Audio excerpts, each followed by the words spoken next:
remembering that everything is cyclical, both good and bad. It's really hard mindset to get out of, and it's a mistake that I think both Dan and I have made over the years, where when things were good historically, I would forget about all the bad times.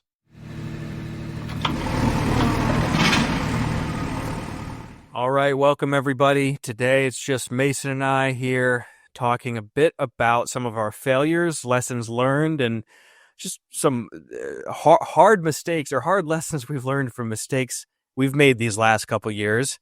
But before we get into that, how's it going, Mason? It's going well. It's been a busy month.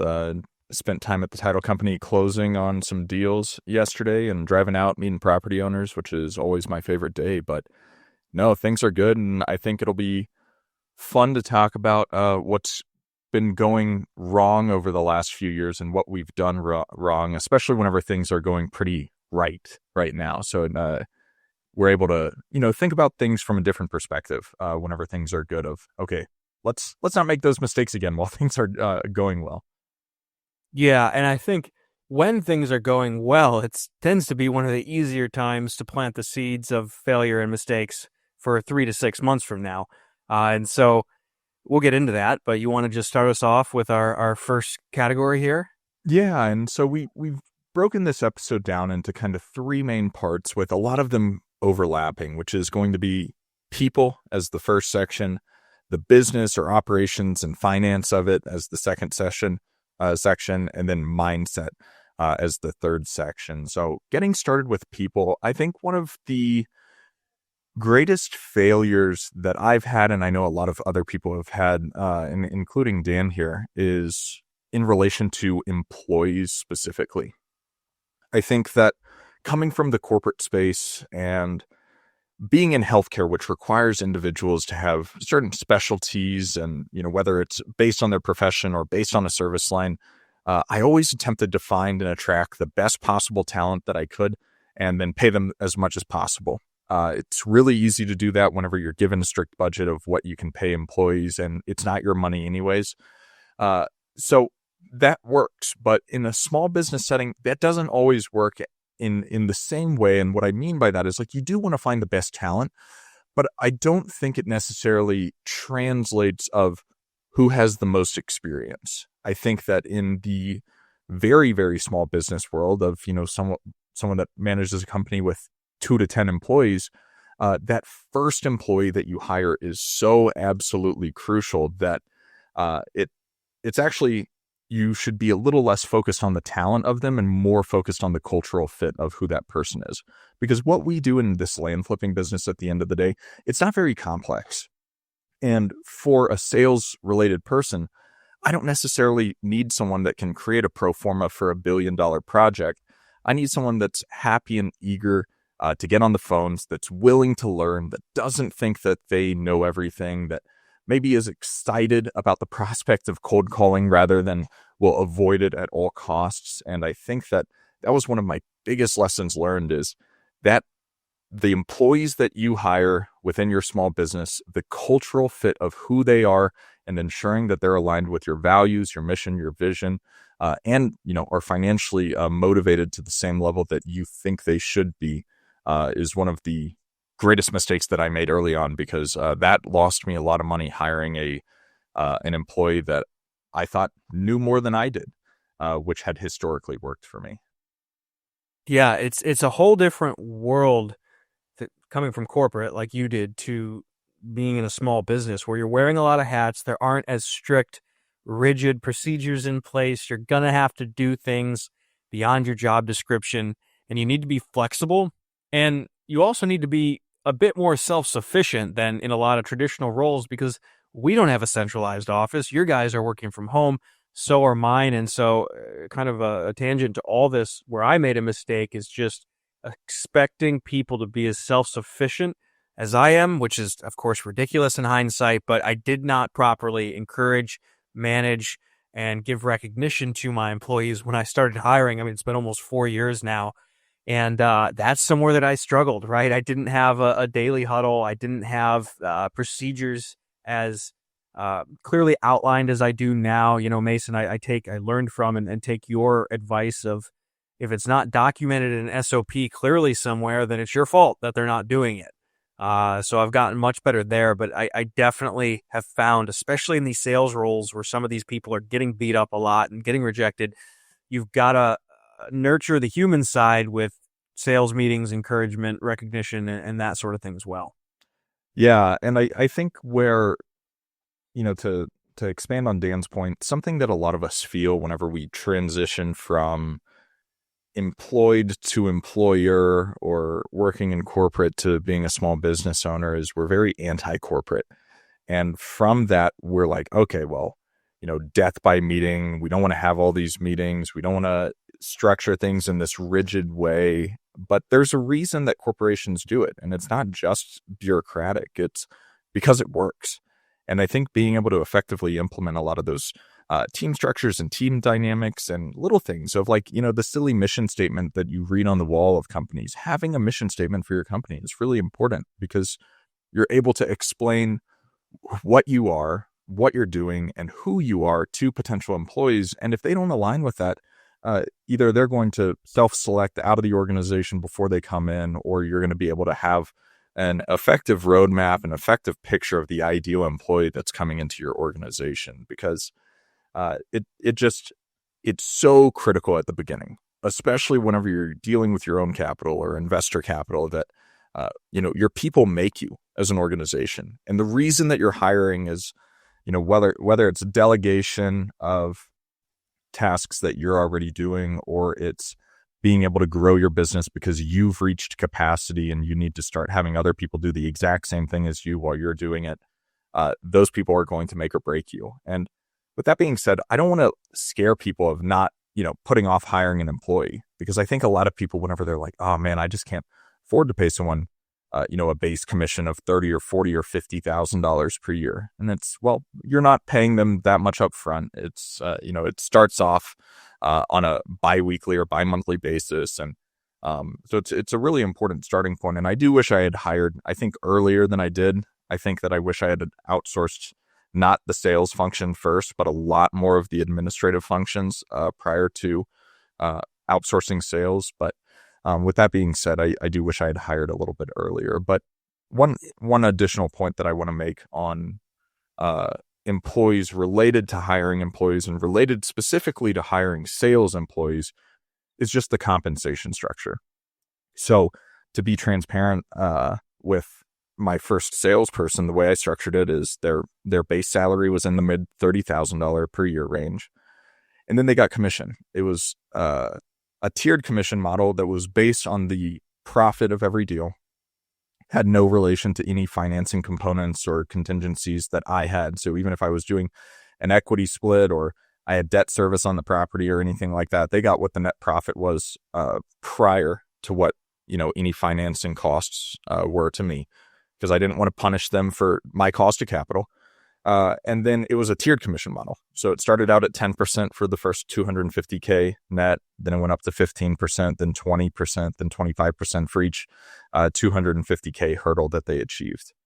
And while the tiered commission model in my head really made a lot of sense, because, hey, the more they make me, the more they get to make in each deal. But part of the issue with it was the motivation was to get to that highest tier percentage commission as quickly as possible, which meant that my employee was really focused on really big deals, because if they got really big deals, they got, a lot more commission. And we had baked into the contract a contingency that if they were terminated and they still had deals for sale, they would still be paid out in commission, which is fair.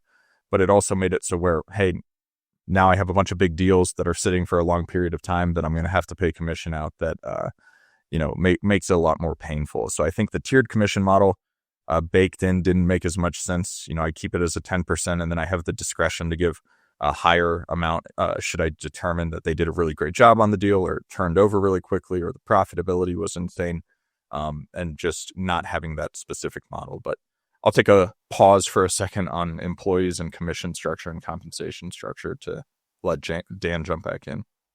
Yeah, I think that's all useful to think about when trying to set incentives for your employees. And the last thing really, because I don't really think I need to say anything more on that, last thing I wanted to say is just on what you're actually hiring for. This is one of my favorite Alex Hormozy podcasts, and I don't remember the name of it, but the concept was, what business are you actually in? And what I think a good example he used was, if you own a cleaning company, it's very easy to go get clients who want their house cleaned. And much of the business is very simple. The hard part is hiring competent, reliable labor to do the work. And so really, if you're in the cleaning business, you're in the hiring, training, and retaining talent business, right? And that's the hard part of the business. And so in our business, pulling the data, marketing, writing copy, that's all pretty simple. Transaction coordination, very simple. We are in the sales and marketing business, and to not contradict myself, more so the sales business, because marketing to these people isn't that hard, but training really good salespeople that can close deals over the phone, that is the harder part. And so keeping that in mind, if you're in any version of this business, if you're a realtor or if you're wholesaling houses or if you're doing land like we are, the skill to really develop both in yourself and your salespeople is exactly that, sales. And that's the business we're in. And that's the hard part. And I think this is where I failed a bit too, because to be frank, 5 years ago, you didn't need quite as much sales skill to close these deals. I'd send land offer letters and people would send them back signed or call and say, yeah, I'll do that. And cool, let's send it into escrow and we'd move on. And that's just not the case anymore. And so this is a sales business. You need to be a good salesperson yourself and able to train good salespeople. And so you better be listening to their calls, doing call reviews, sending them off to sales boot camps, that sort of thing, to really be successful. Absolutely. And I feel like what's challenging for a lot of people is some people are better at being an individual contributor or an employee. Some people are better at being in a management position or an employer. And I think within all these skill sets where, for me personally, like I'm pretty decent at sales, but I'm not necessarily prescriptive or had historically followed, set scripts or processes or procedures. And so whenever training salespeople, I've had to really, really educate myself on how to become a sales manager because I'd never managed salespeople before. I'd always managed, operations focused people. And, or if I did manage a salesperson, it was a director or a, high level position salesperson rather than an individual marketer, business development person or salesperson. So there's a ton of education and a ton of resources out there. And I think that if you can't meet the needs of your salespeople, find other people that can. There's so many sales training resources out there. There's so many books out there. I'm reading a sales book a month with my employee for both of us, to be able to work on it, talk about best practices and how we can implement it in the system. And just like Dan said, of regular trainings, regular call review, doing all the boring stuff related to the employee management, of the business is something that I wish I had done more of. Dan told me do call reviews, from the beginning of whenever I first hired my first guy, and I didn't really do it. But now I do it pretty religiously every week with my sales guys. So, Dan, anything else you want to add on employees before transitioning? No, I think that's good. I think it's time to talk about partnerships and mistakes made. I think we could have made a whole podcast on this one. But you can kick this topic off if you want. Yeah, I think there's in business there's so much about who, not how, and you can do better together rather than alone. And I think there's truth to that. But I think that with business partnerships, there's so much that can go wrong that if you're early in business and you don't have the capability of doing it by yourself, you're either not ready necessarily to start your business, or you should go work for someone else in a small business capacity. Because I think that, and I'm interested if you have the same opinion, because I feel like, say you're on the same-ish level as someone else, and you match up with the wrong partner, just so much can go wrong that can absolutely ruin your business and ruin your life. And I think that within that, you need to really figure out who to pick as partners and how to have partners. I've had partners that I've worked with that have been fantastic. I've had partners that I've worked with that have been not fantastic. I haven't, lost a tremendous amount of money, but I have lost a tremendous amount of time and a tremendous amount of, just frustration tolerance working with incompetent or ineffective partners. And I think that my mindset around some of the partners that I picked early on in business was more about, man, I can't do this alone. I either don't have the experience or don't have the capital, and that's what they're going to bring to the table. But if you don't have a legally binding, effective operating agreement that clearly outlines what every person's responsibilities are, and they're not a high character and trustworthy person, things are going to get left to the wayside. It's the exact same thing that happened in school whenever you are doing a group project and you get paired up with the kids that are like fun and exciting to talk to. And then whenever it comes down to business, no one gets anything done. So you end up just doing it all yourself anyways. You're like, and I gave up half the profit or 70% of the profit of the deal or the business or something like that because I thought this is how it was going to be structured. So I know I kind of went on a lot about a few different things there, but jump in, Dan. Yeah, I have a few thoughts. I think one of the big problems is that people hear this advice all the time. They know, oh, we shouldn't be the same. We need to complement each other. We need to have the same values, be on the same page about the long term. But nobody applies that when it comes to partnering with someone they know and trust as a friend, where it's like, oh, well, so and so, we've been friends forever. I'm not worried about it, and they don't set expectations, and they don't have these conversations, and they kind of throw everything they know by the wayside, and then they get into it, and they're like, oh, well, this person's a good friend, but they are useless as a business partner. Ask me how I know. And no, I'm not talking about Mason. Mason and I work well together. But I think that's one big problem. But there was a couple things I wanted to say in response to what you said. I think number two, I really like the idea of always having something that is yours.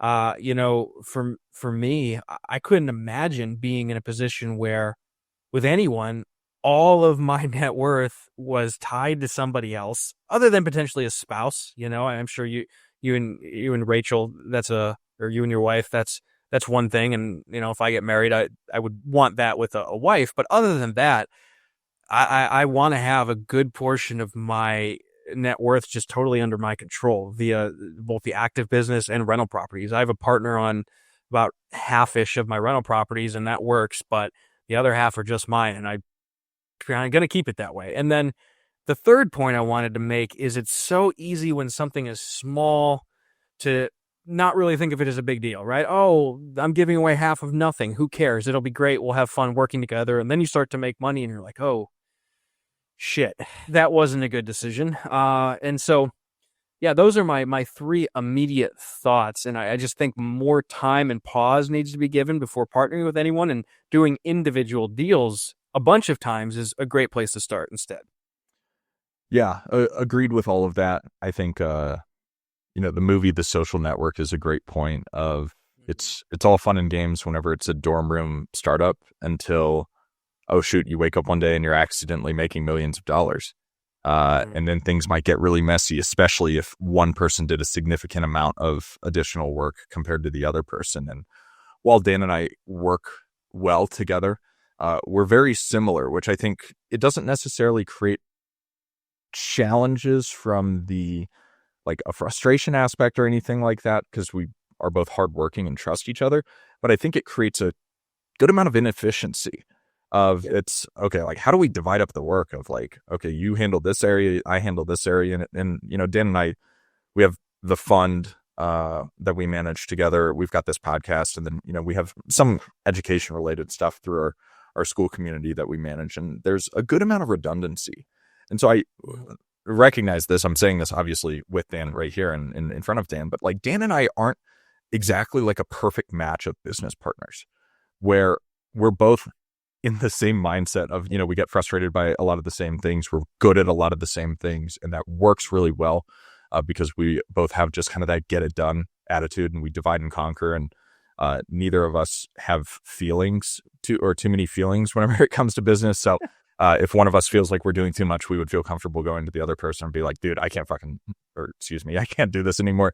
And I need you to help take over, which we haven't hit that point or anything like that yet. But I do think that finding complementary interests skills is what can create a really, really effective partnership where if you can find someone that if you're the type A entrepreneur, extroverted, you like being out in public, you like, structuring the deal from the high level, you're not necessarily the most analytical, but you can read analytical stuff. Go find that person that's the engineer, introvert type, doesn't want to interact with anyone. They just do things and get things done. They're a great person to work with. Or on the flip side of things, like the hard ass of, I think Dan and I are both capable of doing that, but we like employees, we like people a lot. And I think that it's sometimes harder to be that COO personality that is just like the pure operator, the person that is go get it done, make things happen.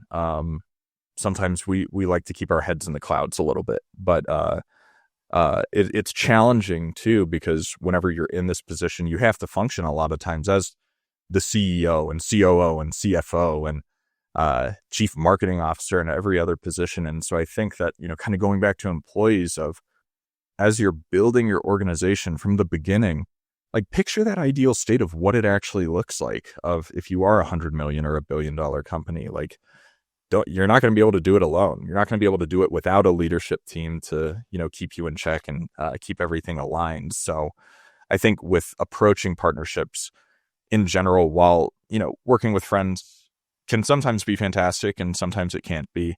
Whenever you're picking a partner, pick someone with complementary interests that shares the same values as you, and then you've gotten to know for a while. Like, don't jump into it. Spend a lot of time verifying this person, getting to know them, getting to know their friends, their spouse. There's less barriers when you're in this entrepreneurship world of, really getting, to know someone relatively intimately. And one of the reasons Dan and I work well together is neither of us have a tolerance for chaos.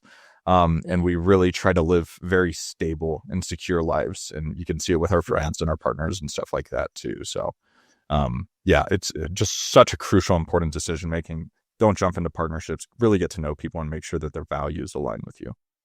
Yeah. Yeah, I think that was well said. Let's move into operations and individual deals. I know you have a lot to say here. I have a few things that I want to really emphasize, but I think one of the big ones, one thing that's hurt both of us on a few collective deals, hurt each of us individually, is just not being thorough enough when you're going to a new market where, again, we've talked about this so many times, but you don't know what you don't know. And until you've done a few deals or you found a really exceptional realtor and asked them to do really thorough analysis on the deals you're looking at, it's just so easy to miss things. And an easy example would be Mason and I are under contract finally to sell an Arkansas lot we bought last year. It was a ground up partners deal. It looked really good. And here we are 10 months later, and we're going to make a couple dollars on it when it sells. Looks like it'll be okay. A realtor said this morning it's in process, but it turned out that it being cleared, which this is going to be used for a home site, but it being so cleared is actually a detractor. In this part of Arkansas, many people want land with timber that they can sell, have, a lumber company come in, knock down and sell. And so I didn't know that, because in all the markets I'm in, having a more cleared lot is a positive because it's easier to go put your home site. But overall at this lot, on this lot, in this market, it was a net negative. And so the to-do here is, when you're going to a new area where you've not done business, I would say start with a small deal, number one. And number two, just triple, quadruple check your due diligence, get several realtor opinion of values, ask several realtors or builders, just locals, what might I miss here that could devalue the land or make it worthless that I don't know. And this will save you a lot of headache, because we have a few examples of this where we've gotten burned in new markets where we didn't know everything. Yeah, great points right there. I think that a lot of times, and we'll spend probably more time in the mindset section of this episode talking about it, but it's really easy to get bored in this business. And sometimes boredom leads to, I should go do business in another market because it's new and it's different and it's exciting. And while there can be some benefit of that whenever you don't know the nuances of those individual markets, it can really bite you in the butt. And I think, Dan, when, kind of almost going back to the people component, one of the most important people that we work with oftentimes is the realtor. And incompetent realtors have lost me money, or had money take a lot longer to come back in than I would have expected, or definitely would have projected from my business. And I think that being able to really dive in and have a conversation about land with that realtor is so crucial, which goes into appropriate due diligence checklists that you have, regardless of market, that are across the board everywhere. But I mean, I've bought properties that have access issues or zoning issues, and I think that had I spent more time verifying with a really, really great realtor all of this, you can kind of mitigate some of the risk of doing the deal, because there really is only so much you can know. Like, even in the markets that I've done a ton of business in, there are certain, there's just things you don't know unless you live there. Because for all you know, there could be a neighbor that, every other lot on the street is worth 50 grand, but because the neighbor that's behind it, that's not even adjacent to it, has some whatever, it's just, you need that local expertise. So I think that within the business, we can talk about individual deals that I've lost money on or that haven't gone the correct way of, luxury markets. We have that written on the notes here of, I don't do business in luxury markets anymore. I think that regardless of what economic cycle that we're in or what macroeconomic indicators are going on, being able to have a buyer pool that's like in the middle chunky part of the bell curve is always going to serve you a lot better than at one of the tail ends, because there's just less people that can afford it. And whenever there's less people that can afford it, even if it's seemingly a low supply, high demand area, it's just the N of the sample size is so much smaller that it makes it so where it doesn't exactly fit for the way that I attempt to turn deals around in my business, because, I'm selling a lot right now, which I'll end up making money on. But I've had, over 400 grand deployed on this deal for a really, really long time. And that could have made me a tremendous amount more money elsewhere, putting it into other deals than it is here. And being desperate, I kept lowering the price. And maybe if I had held firm for 5 years, I would have gotten the price I wanted. But, it's kind of the same issue. So operating in markets that you have a competent partner or realtor that really fundamentally understands it, and then operating in markets where, or submarkets that have a really high amount of buyers in the buyer pool, are kind of business operations focused mistakes that I've made plenty of times because of the shiny object of, I could make 300 grand on one deal rather than 5 grand on, 60 deals to do the same amount of work type of thing. Yeah, the only final thing I want to say on this specific topic is just always have the lots checked in person before you close. Even with small quarter acre infill, it's crazy what I've run into now after having done a decent volume of just people happening to have dumped a bunch of trash on one specific lot, or just weird neighbors that come out and harass every person that comes to the lot, or I can just go on and on. Just check it in person, so I don't have to overemphasize that topic. I promise it'll save you money. Now, Mason, the next thing you had under business and operations does apply to a lot of what you just said. It almost caveated in a way. You have capital and structuring financing. And the one major but to a lot of what we just said, as far as staying away from luxury markets or potentially new markets, is how the debt's structured. And if you have actually, let me back up for a second. I think we both said on this podcast that short-term ballooning debt is probably the number one reason that people have gone broke in real estate. And so if you structure the debt right, maybe the luxury market lots could be a deal worth doing. But it all depends on what either your money that you're deploying or the investor money that you're using is comfortable with. So I'll let you speak to that, Mason, because I know you've done this right and wrong. Oh yeah. And it works until it doesn't. And at the beginning of doing business, kind of contrary to what you said, like you can only scale whenever you start working with other people. And whether that's banks or lenders or capital providers, private investors, whatever it is, you need other people's money to scale a business that is a relatively illiquid business. Land is one of the most illiquid asset classes that exists. Yes, there are markets that Dan and I both do business in that it feels liquid because the turnaround time can be 2 weeks to a couple months, which is in terms of investment decisions, not even an investment. It's a wholesale of inventory that you purchase. But I think at the beginning and still today, I'm terrified to lose investor capital. I've never lost investor capital, knock on wood. I hope I never will. I hold that fiduciary responsibility to a really, really, really high standard. And I think from that, I was scared to take other people's money on.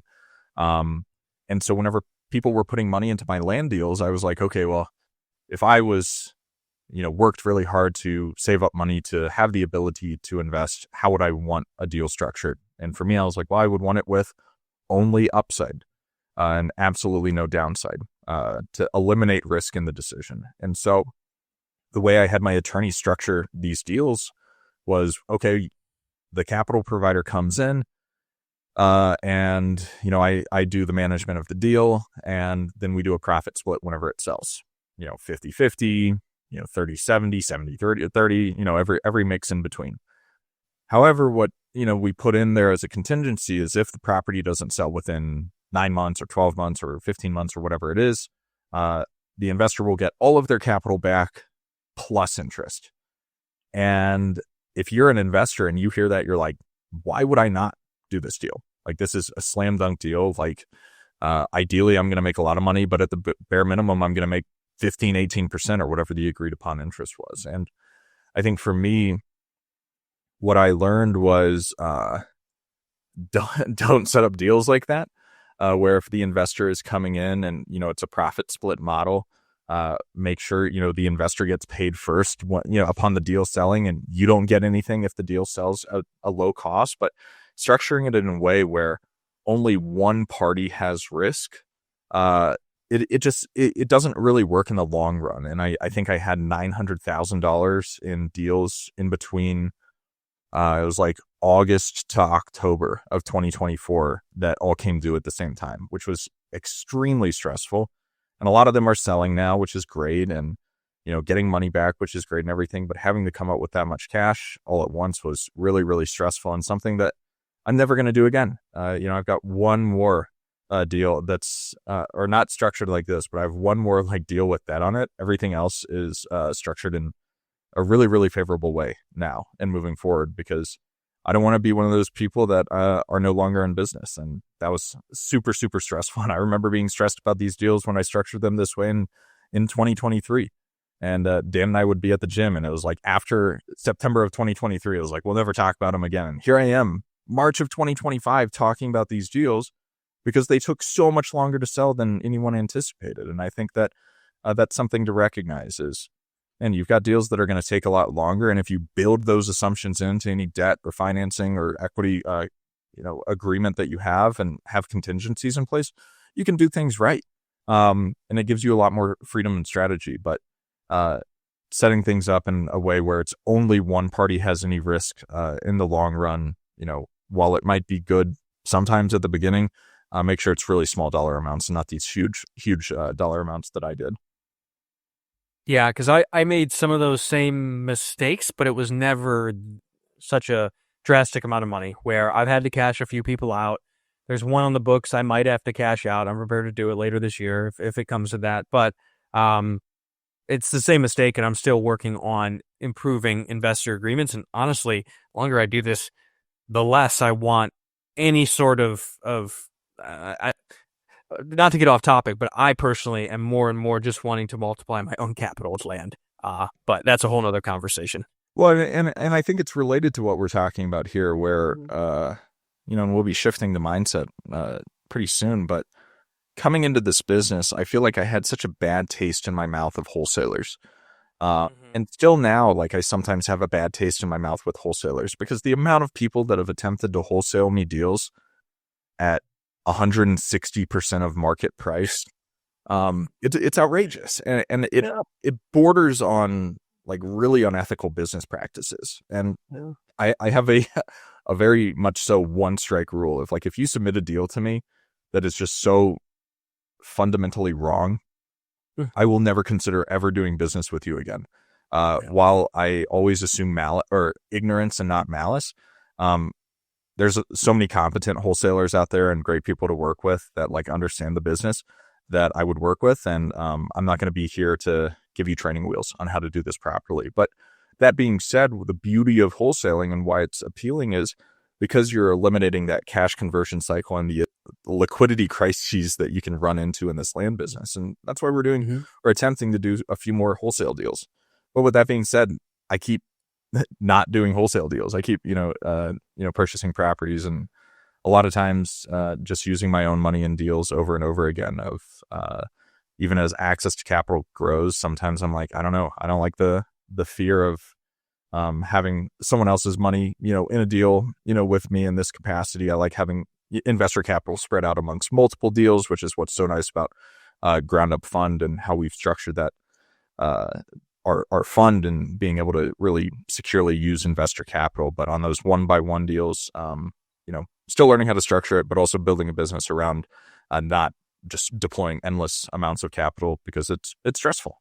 And that's not exactly why I started a business, is to be super stressed out. Yep. I think that's just about enough said on that. I had one more bullet point I wanted to hit on for business operations, which was, again, I like with many of these, I'm just speaking to myself, but laziness around the things you know you need to do or should be doing, but don't want to. And so, an easy example, we had gotten complacent about pulling, deceased lists. So, i.e., people needing probate, which is a huge source of deals for us, or delinquent tax lien lists. It's such a pain in the butt in a lot of places. You get these horribly difficult to decipher lists, but that creates a a moat around the strategy where people can't pull this stuff on PropStream. PropStream will not give you accurate data on this. You got to go to the source. I have tried and tried and tried. There's no third-party vendors that work for this, unless someone creates maybe an automated system that can scrub county websites for them. Short of building your own software, you got to go to the source. And so we're doing this right now, and we'll be heavily marketing to these tax delinquent and deceased owner lists. And I've known for a long time that I should have done this, and I know it gets you deals, and it gets some of the best deals we've ever gotten, but I've been lazy about it. So don't be like me. Do the things you know you should do that are obvious, but are either just tedious or boring, or you just don't want to do them for whatever reason. Don't procrastinate on those things. Yeah, and I think to expand on it just a little bit is where we, and I feel like a lot of our listeners are in business. Volume is typically always going to be the answer to solving a lot of the problems that you have. And in order to create volume in your business, you need to do a lot of prospecting and generate a lot of leads. In order to get a lot of leads, you need to pull a lot of data. And I feel like sometimes we're more focused as efficiency people on like, okay, well, how can I have a higher conversion rate? It's like, well, or the same conversion rate and just do triple the amount of work, and then potentially pull different lists and do the same work on those lists. I feel like is something that we forget that we have the capability of doing, and being able to not get behind on pulling data and sending out your mailers and doing enough cold calling and everything like that is so crucial, because as soon as you do, 60 days from now or 90 days from now, you're going to be like, my pipeline's dry. And it's, oh yeah, because in December I took 2 weeks off, or 4 weeks off, or whatever. And take time off, do all that kind of stuff, but build the systems in place to always get ahead. But yeah, I feel like that's a probably really good transition into the mindset portion of this show, which a lot of this is related to mindset, whether it's specific and tactical related to business and operations and people management and partnerships. But Dan, why don't we jump into mindset and kind of mistakes we've made and failures there, and how to do better? Yeah, sacrificing the long term for the short term is one that I put. And an example of this is allowing the quote unquote urgent tasks of today stop me from doing the essential tasks for 6 months or next year, right? That really get me where I want to go, that really move the needle forward. And an easy example of this for me is putting together the pieces and parts to do more builds, number one, and number two, to do larger subdivide projects. And I have allowed, the urgent messages in my inbox, the urgent calls and texts from my acquisition guys to stop me from getting around to properly set these things up. And it's held me back ultimately, right? It's that short-term kind of thinking. And we all do this to different degrees. When you're brand new, it can be not doing the calls and texts and mailers, like Mason said, and screwing yourself over in 30 to 60, 90 days. I've been more at a point where I think I've been selling myself short 1 to 2 to 3 years from now. And so there's different versions of this, but really think about it. If you're honest with yourself, there's probably work that you need to do that you're not going to get to any benefit from for a couple years, potentially, but that you can get tremendous benefit from down the road. And thankfully for me, I've seen this play out as far as something I've actually done with some of the rental properties where I bought them 5, 6, 7 years ago, and they didn't really pay off much at all at the time, but now are doing so pretty consistently and thoroughly. So, anything you want to say to that, Mason?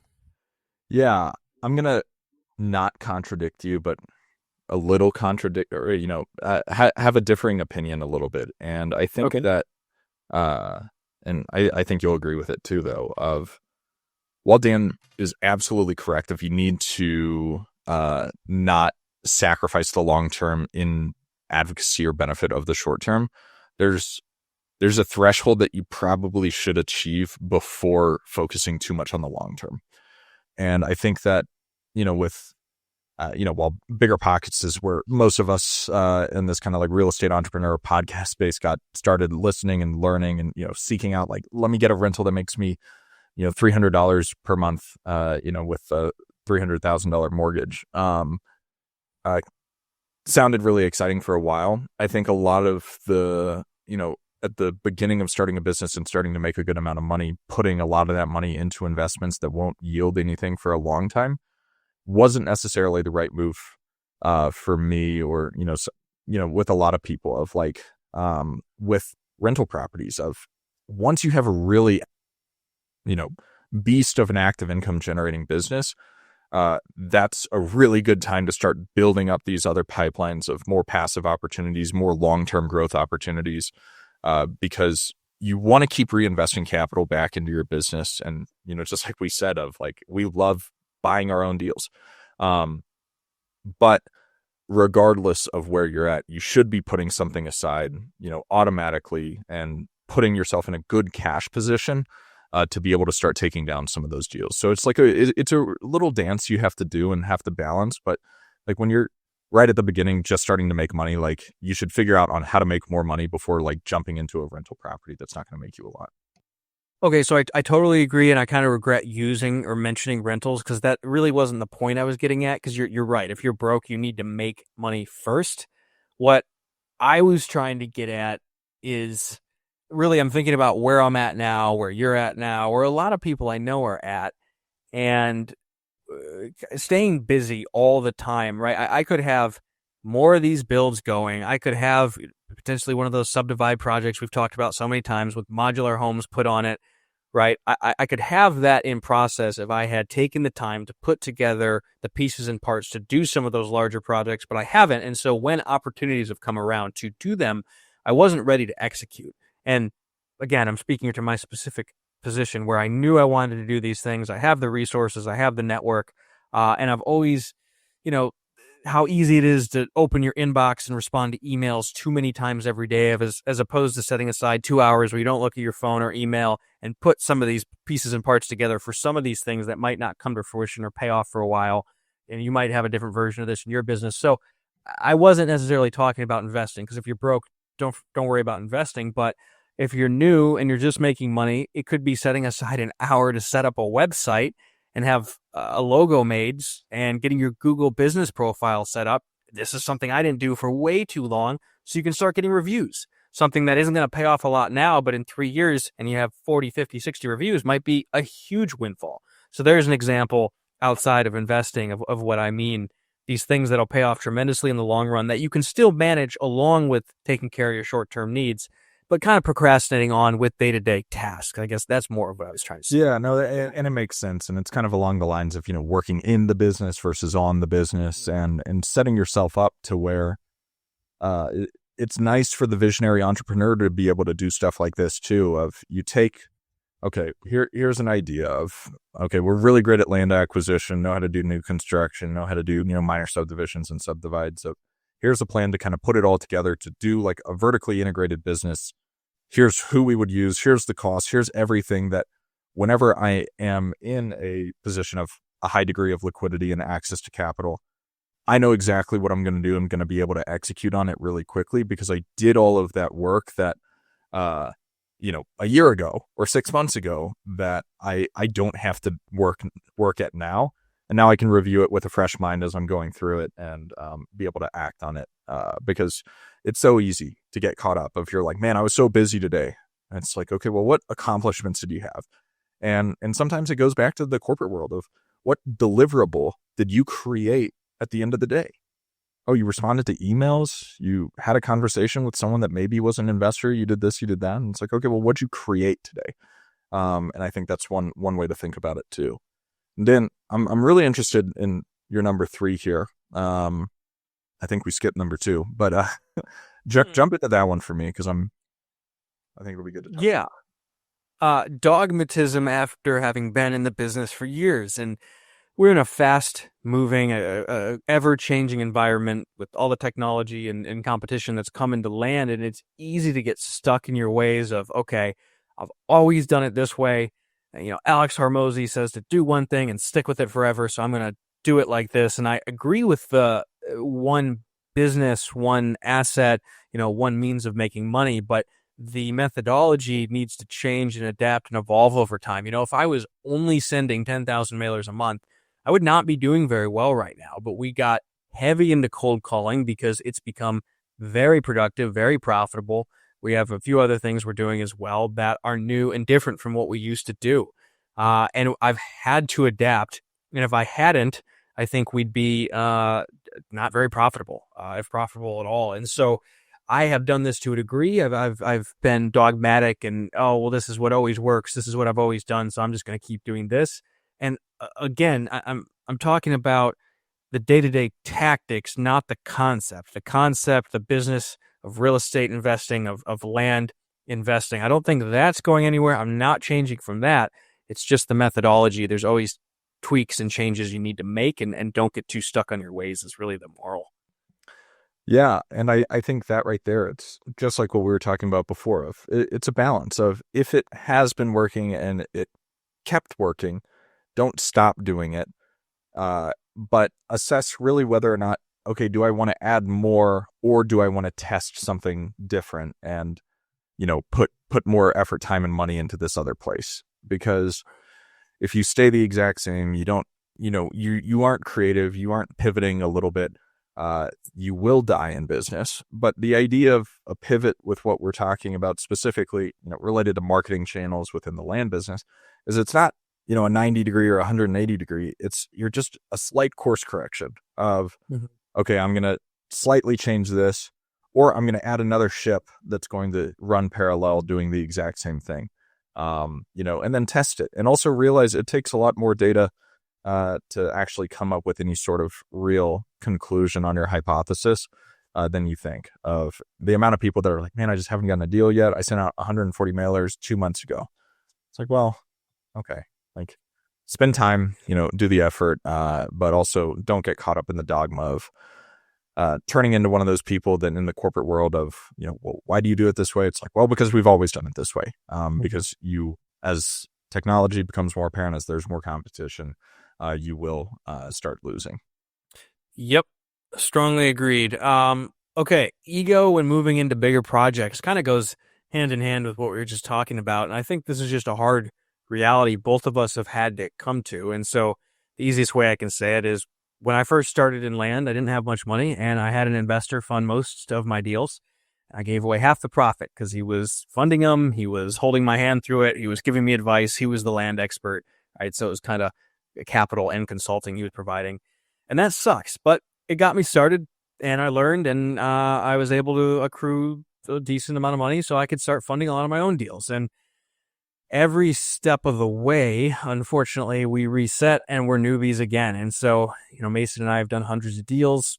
I own a decent amount of properties, but when it comes to large scale subdivides or even medium ones or large scale new construction projects, I am a beginner and I have to accept that. And so what comes with that, I think, is resetting kind of my frame. And I know you've had to do this too, Mason, where the amount I'm going to need to give away to get some of these bigger deals funded and to have someone competent hold my hand through it is probably going to be 50-ish%, right? It's not the 12% or 10% return I'm used to paying on my small land deals. So this is a hard pill to swallow, but I think it's something that we all have to deal with and we'll have to continually deal with if we want to keep leveling up.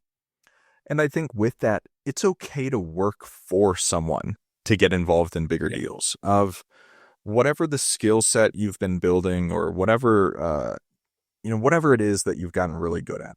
For a lot of us, it's land acquisition, and builders aren't always good at that. And maybe if you have access to capital, and you're looking to build your first new construction home, you find a builder to work with and you say, hey, I'll take down the land. We can maybe split costs on financing for the construction or, figure out how to get the financing in place and start giving up more of the deal just to really work for someone. Or if it's a really, really large project, there's developers out there that, depending on where you're at, if you failed in business or something like that, it might be time for you to go get a job. And that's not the end of the world for a lot of people. So I think that as you grow, it's okay to give up more of the deal because you're not providing as much value as you were whenever you were managing and structuring the entire thing yourself. And that's okay to realize, and it's okay to go work for someone. You don't have to be the solo person forever. Even if you start, you go from corporate, you go on your own, and then you realize it's not for you. So that's, I think, one point that I wanted to add on to that. Yeah, agreed. I've seen that. I have a number of friends out here in San Diego who work for one, for a family office, a few for large commercial brokerages, and where that has allowed them to start in their investing is 10 or 100x where I started. Granted, I don't envy them. I don't know that I could ever work for someone and would pretty much kick and fight and scream all the way to I don't know, back to my parents' house if it came to that before I got a job. But everyone's different, and I see the value in them having some of these roles because they got to participate in and orchestrate large scale development projects, large scale the multifamily construction, which is a development project. But you know what I'm saying, where one of my buddies out here, the first investment he made was in a several $1 million triple net medical office building, right? As opposed to the $140,000 duplex in Parma, Ohio that I bought. So there are certainly pros to just swallowing your pride and working for someone or a company that is doing what you want to do. Totally. Well, the next thing we have here is remembering that everything is cyclical, both good and bad. And I feel like it's really hard mindset to get out of. And it's a mistake that I think both Dan and I have made over the years where, man, when things were good historically, I would forget about all the bad times. And then I would go put myself in a liquidity crunch over and over again of I'd buy, I'd have no money, I'd sell, I'd have a ton of money. And I'm like, never doing that again. And then a bunch of deals come through and I go buy a bunch more.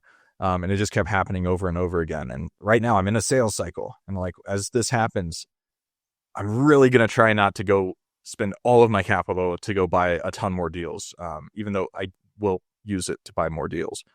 And I think that on the cyclical nature of business is it really always feels like, man, when it rains, it pours. Like when one thing goes wrong, 10 things are going to go wrong. And when one thing goes right, 10 things are going to go right. And sometimes those cycles are totally opposite. And sometimes they're going to line up where a bunch of things are going to go right at the same time and a bunch of things are going to go wrong at the same time. Where, I've got a bunch of deals closing and that's awesome. And it'll bring in a bunch of money. And then you look at the stock market and my stock portfolio is ridiculously down. Like it's way down. It's horrible right now. And so personal investments look like crap. Business investments are looking good. And I think it's hard to remember that this is just going to keep happening over and over and over again, because there's a lot of influences and variables and factors in business and the economy, and that it's all relatively cyclical in nature, and that's what history's taught us. Yeah. Yeah. No, I think that's a good way to put it. It's so easy to think when things are going well that you're just on a continual upward trajectory.